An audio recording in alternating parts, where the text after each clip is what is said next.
कोई अभी देखिए ना, हमारा पेशेंट बिल्कुल अपने से चलता फिरता था, वो डबल MRI करवा के उसके बाद इसको सीरियस कर दिया, दो MRI करवा के उसके बाद इसको सीरियस कर दिया, बिल्कुल कंडीशन में था। हम लोग मैंने पता है कि आप लोग फंस गए, कोई नहीं आता है, समझे। ये लोग खाली प्रचार करवा के दूसरा जगह, हम भी तो दूर के। बर्लिन हॉस्पिटल में कुछ आरोप लगे हैं पेशेंट के द्वारा, उन परिजनों द्वारा लगाया गया है बिल को लेकर, सच्चाई क्या है ये थोड़ा बताइए। देखिए, सबसे पहले आप सभी को मेरा नमस्कार। एंड बिल को लेकर के जो भी देखिए आरोप है, सारा का सारा तो बेबुनियाद है।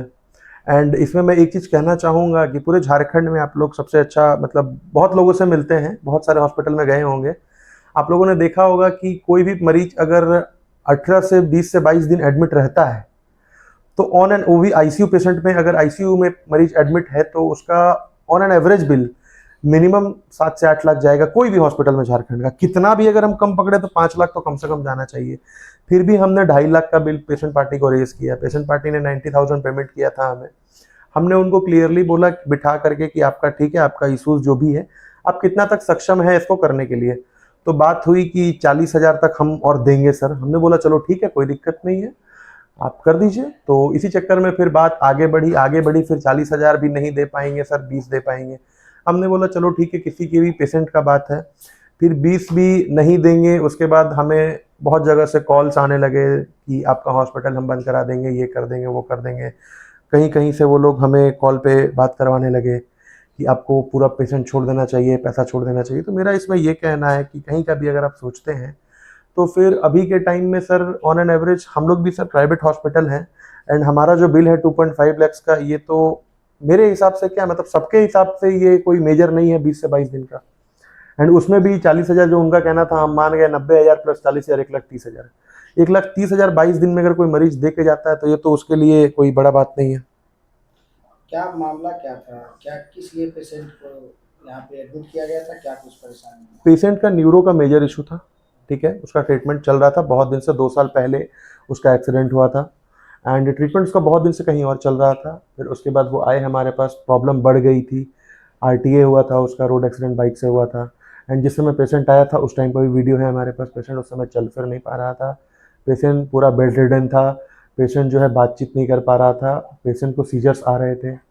तो उसके बाद जो है जब हमारे पास आए, हम लोगों ने ट्रीटमेंट पे काम किया और एक अच्छा मतलब रिकवरी मरीज में हुआ।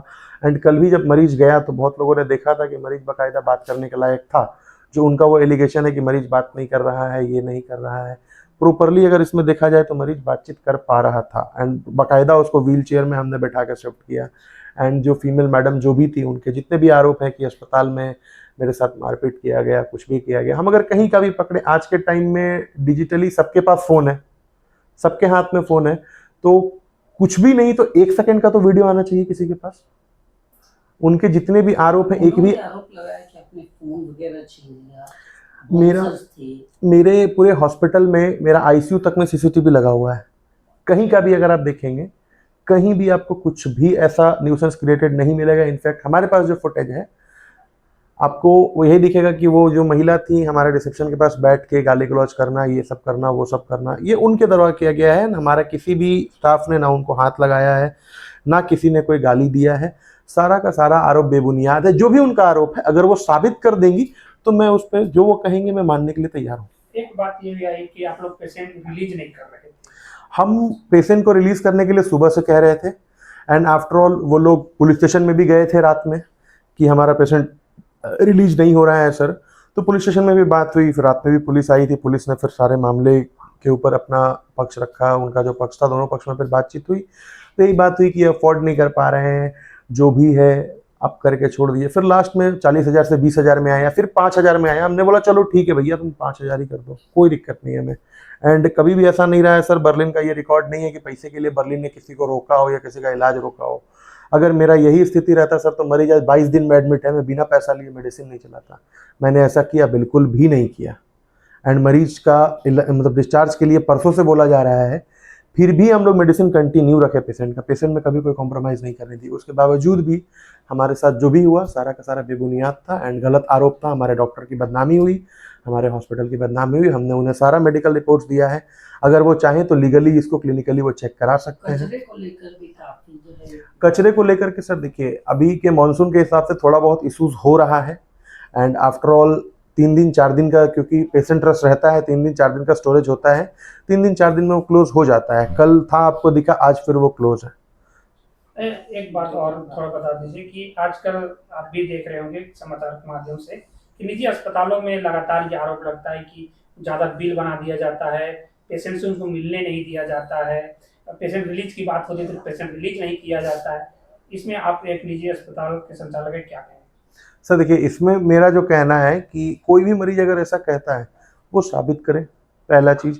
एंड दूसरा मुझे ये कहना है, कुछ जैसे देखिए, मुझे मीडिया गन से भी, जो भी मेरे मीडिया मित्रगण हैं उनसे भी यही कहना है, आपको कोई फ़ोन करता है, कंप्लेन करता है, उन चीज़ों का आपका काम है उन चीज़ों के ऊपर सच्चाई को दिखाना।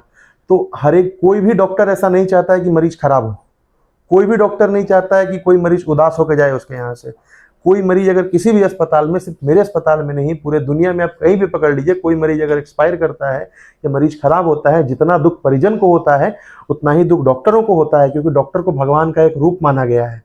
एंड डॉक्टर के मन में भी कहीं ना कहीं ये रहता है कि मैं एक जिंदगी को नहीं बचा सका।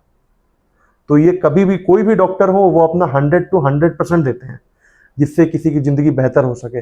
लेकिन ऐसा माना गया है कि जिनके घर में डेथ बिल होती को लेकर लगातार पारदर्शिता नहीं दिखाई देती है, ऐसे में बर्लिन बिल को लेकर पारदर्शिता में कितना सजग दिखता है? बर्लिन में सर देखिए, हमारा जो सिंपल प्रोटोकॉल रहा है starting from our management side कि हम कम पैसे में बेहतर इलाज करें।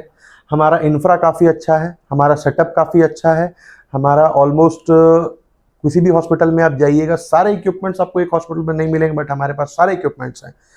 इसलिए सर बहुत जगह हमारा कॉस्ट कटिंग हो जाता है। कहीं अगर जाते हैं, किसी के पास सिटी नहीं है तो वो सिटी कहीं और भेजेगा तो वहाँ ज़्यादा पैसा लगेगा। हमारा सिटी इन हाउस है, कहीं पे अगर सिटी करने में 4000 लग रहा है तो मेरा वहाँ पे 2000 में हो जा रहा है। न्यूरो सर्जन हमारे इन हाउस है, जनरल सर्जन हमारे इन हाउस है, रेडियोलॉजिस्ट हमारे पास इन हाउस है, डॉक्टर्स हमारे पास इन हाउस है। तो उसमें क्या है कि सर वहाँ पे हमारा कॉस्ट कटिंग हो जा रहा है, हमें पैसे बच रहे हैं। तो जो पैसा हमें अगर कम खर्च हो रहा है तो मरीज से भी हम कम ही चार्ज कर रहे हैं, ताकि कम पैसे में ज़्यादा से ज़्यादा लोग ठीक होकर के जाएं। एंड हम लोग कभी भी अपना ज़्यादा उस तरह का बिल कभी भी नहीं पहुंचाए हैं। हमारा जितना भी ओवरऑल बिल आप स्टार्टिंग के सॉफ्टवेयर से उठा के देख लीजिए, 2 से 2.5 जाता है, वो भी मरीज 15 दिन 20 दिन एडमिट रहा हो तो। मरीज अगर 5 दिन 7 दिन एडमिट रहता है तो मैक्सिमम 1 लाख के अंदर क्लोज हो जाता है वो। एंड काफ़ी सारे रिव्यूज परिचय बताइए। वो बीमारी के ऊपर है। एंड कभी भी हमारा मतलब इस तरह का कोई भी रिव्यू नहीं रहा है। कैमरा के लगा मेरा नाम हुआ RK सिंह, मैं HOD ऑपरेशन एंड क्लिनिकल हूँ बर्लिन हॉस्पिटल में।